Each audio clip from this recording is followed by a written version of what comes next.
it's Andy Picken, Health and Wellbeing Manager at B. Braun, and I'm very pleased to welcome Professor Jim McKenna, who's just done a seminar in our auditorium about the fascinating subject of behaviour change and habits and how you adapt that into your life. And that could be habits to do with saving, financial, better sleep, better nutrition, more physical activity. So I'll just start off with the 4 R's, which is one of the messages that you hemmed down to as audiences in terms of repeating and routine and reward and things like that. So could you just tell us exactly what habits are and how we can help reinforce them?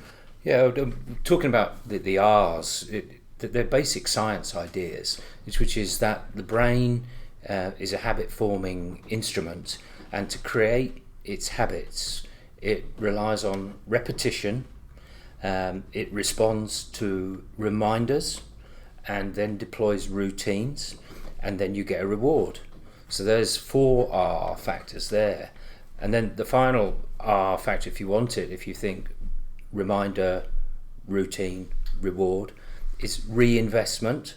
So you go back to the behaviour, you try and make it better. And so that makes it easier for you, and that makes your brain activate that behaviour much more readily. So you're not having to find an option when you want to do something good or something positive. It's part of your routine. So just to focus down on that, so I'm really interested. So I would assume this time of year, especially New Year's resolutions, everybody wants to do everything at once. Yeah. They go on a diet, they decide to exercise for the first time in 20 years, they've got work pressures and kids and everything else, and I suppose it's starting easy. Yeah. I know you said it, you've got to start easy. It's starting something becomes a catalyst to something else. Could you just expand on generally how that works? The challenge is when we adopt a behaviour, we adopt it because ideally it is something that is valuable to us and it's being reinforced by other people, and so that's a good thing for us. Our challenge then is to continue doing that good behaviour, and there are a couple of enemies to that. One is that you're not getting sufficient reminders in your environment, so then you have to remember to do it yourself, and any design that's based on human memory is bound to fail because memory is not that good. So what you try to do is you try to connect to reminders that exist in the world anyway. So your birthday comes up every year. You know that you can start a new behaviour on your birthday, and we would call that a fresh start effect. Those reminders are automatic. 9 o'clock is going to arrive every morning. You're probably Monday to Friday at the same place at 9 o'clock on during the week. So you can see that there are routines that follow. So what we're interested in is how to optimise the value of reminders that are not based on memory that cause us to then do good behaviours. So there are things that we know that are going to work very well for us. We're very responsive to things that are, when we're doing a new behaviour, we know that when something is threatening, that commands our attention. When it's different, it commands our attention. When it's sexy, literally, it's to do with sex. We have to pay attention to it because we're soft-wired to do those sorts of things. But they command our attention. Then, if we can make sure that it's got some personal relevance, that I leave the business unfinished, so I'm trying to get better, for example, that will encourage me to then repeat the behaviour. If it's a mystery and I don't know where it's going, that's quite interesting as well. So people who join running clubs, for example, part of the thing is, I wonder where we'll be going tonight. That's part of making it so you continue with the behaviour. So what starts a behaviour is different from what helps it to continue. And the game, if we want to call it a game, is to make sure that we don't rely on memory, we build environments which cause us to act in response to those environments. So just thinking about it, widening out, when I think of really good successes in terms of public health initiatives, the government's obviously trying to get us all to lead healthier lives. And you look at the park run model, you know, I suppose it repeats, so it follows that. People know the route, so it hasn't necessarily got a mystery to it, but it's also social norms. There's a load of different people doing. You've got that collective power, and it becomes routine. I suppose that's probably a good example of something. And I think that there are more things in there than probably you mentioned just there. One of which is that you'll never last. I think that's a very important thing because we're very much driven by the idea of losing something, and losing status is a really important thing. And so Parkrun have worked out that they always have someone who is a Parkrun representative who's going to come last. So you never come last. So you can never say that. So now you always got a capacity to do better. So that now starts improvement. So this idea, and we think that's a human imperative, that we're all trying to get better at some things. The idea that you might want to get better at park run, okay, that might not be every top of everybody's tree, but the point is you might still be interested in turning up every week because your friends are there. That's your chance to meet with your friends, and you happen to do this walk-run thing that happens at the same time. The other thing that I'd encourage you to think about in park run never gets longer. That's really important because you know what the behaviour is. One of our challenges when we get it wrong is we escalate the behaviour too quickly. And I use this example, I use it in the talk, the minimum number of teeth you need to brush per day is 1. Brush 1 tooth and you'll probably brush them all, but the goal is to brush 1. Just 1 tooth. I'm interested in this because who's going to brush 1 tooth? Presumably you brush all of them, I do. Yeah. And that's the point. The point here is we keep the goal small. The behaviour that you're trying to generate must always be small because that generates the idea in your own mind that you can be successful at it. That's not in question that you could brush 1 tooth.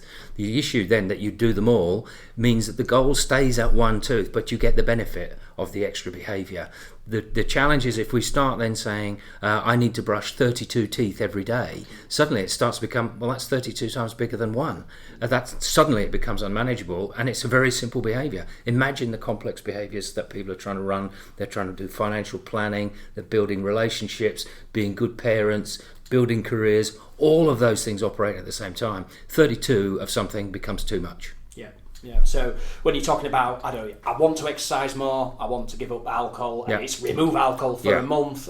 Would you say that is the right thing to do, or it's unsustainable? Ultimately, it leads to you failing, which then reinforces the decision wasn't really the right one. The science says that the larger the target you set for yourself, the harder it is for you to do it. So we think a lot about a framework called fuel and friction. Sometimes it's far better to take something away and keep it away. So an example would be if you're trying to cut back on drinking and on the way home you always call into a certain bar or pub, then maybe you just change your route home. And you say, that's how I'm getting home, through the first 2 weeks of January, if we're trying to do a dry January period.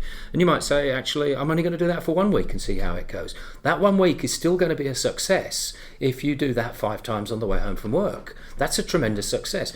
What we don't have to do is have permanent behaviour change. We can get small blocks of behaviour change which are really reinforcing to the person who experiences them. They finish on a given point, and you can say, okay, I've done what I planned. That's reinforcing me about I'm a person with agency and I can do this, and I can do this when I like. Now I'm starting to get this idea of someone who's capable of changing their own life. And so another point that you picked up on in the seminar was the EAST model and how you can manipulate those variables to create change. The EAST model comes from behavioural economics, which most people, if they're following this sort of stuff, will understand about nudges. So a nudge that is easy, which is the E, attractive, the A, social, which is the S, and T, timely. So timely means it's at the right time in the day for you and it lasts the right amount of time. If whatever you put around you meets those criteria, the odds are you're able to sustain it really well. So we go back to the 1 tooth story. Is it easy to brush 1 tooth? Yeah, surely. Is it attractive to do it? Yeah, well, you can look in the mirror and go, yeah, I've got a fresh mouth, that looks pretty good, etc., etc. So you can take any behaviour. And physical activity is another example. If you think going to an exercise to music class is something you want to do, is it easy to do? Well, you go to the nearest class, ideally one at work maybe, because it's just over the way. Is it attractive to do? Yeah, well, hopefully there's some nice people there. So to you, that's good. That makes it social. And it's timely. It starts at a certain time. It finishes at a certain time. And you know exactly what you're expected to do. That's a winner. The only thing you have to do is decide to go and then not question your decision. And in terms of in business with certain jobs where we do have people in our business that are in cars a lot, for example, they work remotely, they may be detached from some of the activities. It's harder to access some of the activities, which is why we're putting these things on. How do you ingrain that sort of routine into those lives? For example, it could be walking. I know you mentioned walking can help with brain cells and all that sort of stuff, which might be good for meetings. Yeah, very much. So routines are really important. So pre-event routines. So for example, for a salesperson who's going into a sales pitch, to get the sales pitch really right, a short walk beforehand not only activates your brain cells and creates new brain cells for you to use in your new situation, but actually helps you to remember the product that you're selling, the details, the accent, the features that you really want to accent in this pitch. So it puts you in a brilliant memory place. So as part of a pre-pitch routine, it makes complete sense to me. Equally, as a post-pitch routine, for a debrief, for you to recall what happened, because the part of the brain most affected by memory is also profoundly affected by exercise. So you remember better. So if you remember what went on in a pitch, you're actually able to debrief yourself way better, having done a walk. So a pre-pitch routine, it's useful so you perform better, and a post-pitch routine is help you to debrief better. And in terms of another health topic as well, we know physical activity is really beneficial, and even more so from listening to yourself this morning than what we might have realised. You mentioned sleep and working memories as well, which I found really interesting. So just let us know what good sleep is and how it helps us perform. As humans, we seem to be designed to have 2 blocks of sleep, but as modern humans, we tend to focus on 1. And it looks like our optimum is in and around 8 hours, allowing for a little bit of idiosyncrasy, but broadly speaking, there aren't very many people who are performing well on under 7 hours regularly, 7 hours or less sleep per night. What seems to get compromised in those fewer hours when that's your sleep pattern is you don't consolidate memory as well. So, and we've all had this experience, a good night's sleep solves a problem. That's because you are actively processing your memories while you're asleep. It's not a passive process of learning. It's an active process that only happens when you're asleep. So we've learnt that now, and that's been a relatively new discovery. If you are regularly without that 7 to 9 hours window, your compromise is in things like working memory.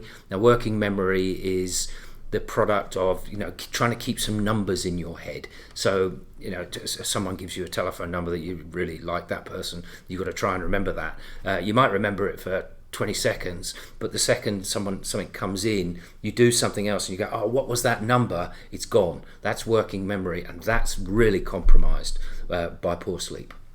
No, that's absolutely fantastic. So in terms of behaviour economics as well, you talked about behaviour economics, and you gave the audience some references of different books. What exactly is behaviour economics, and how does it relate to us?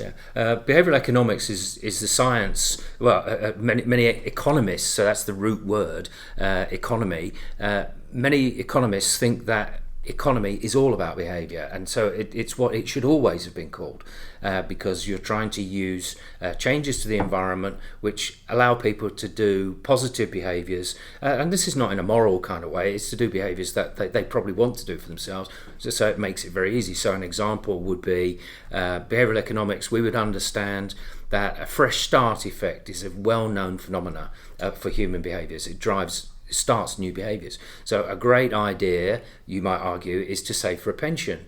Well, if you don't save for a pension, when a big birthday's coming along, it might be the catalyst. So you might get reminders just before your 21st birthday to start saving for a pension. And all you have to do to make that happen is, and they make it easy, attractive, sociable, timely, and you go, right, you've got a load of people now saving for a pension, which you don't want to save that much money every month. And if you had to do it literally every month, you wouldn't do it.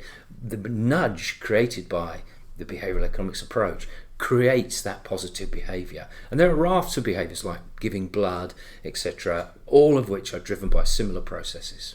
So if we, to conclude, wrap all this information up, and we've got a particular goal, let's just say it's increasing as physical activity for one of them, and you want it easy, you want it timely, attractive, and the social. How do you go about creating that environment if you're bound by other time constraints? I think one of the most powerful tools that we have is is what we call reflect and transfer. And this is about 3 times more powerful than many of the kind of what I want to have happen, force that into the world kind of school of thinking. This one is, I'm good at X. I do that regularly and often. How do I do that? Okay, I do it like this. I take out those behaviours and I say, how can I use them for a new behaviour? And that gives me a real chance of using what I'm comfortable with, what I'm competent in using. I know my world accepts. It's not unusual for anyone else to see me doing it, so they don't stop me doing it. I know I can use that, and I've had success with it before. That's going to give me a really good chance of making something happen. And the 4 R's, just as a refresher for everybody as we finish this Okay, podcast. so if we want to learn something new, we've got R2R, which is remember to repeat and repeat to remember. So you've got a cycle of those ideas, yeah, and you keep going through them. R3 is a reminder is used. You deploy your positive behaviour, which is the routine, and then you get your reward. Okay, so that's R3. And then for a behaviour that you want to create into a habit, you do a reminder, deploy your routine, get your reward, and then reinvest and make that behaviour better. Well, thank you very much. I hope everybody's enjoyed that anyway, and thank you for your time, Jim.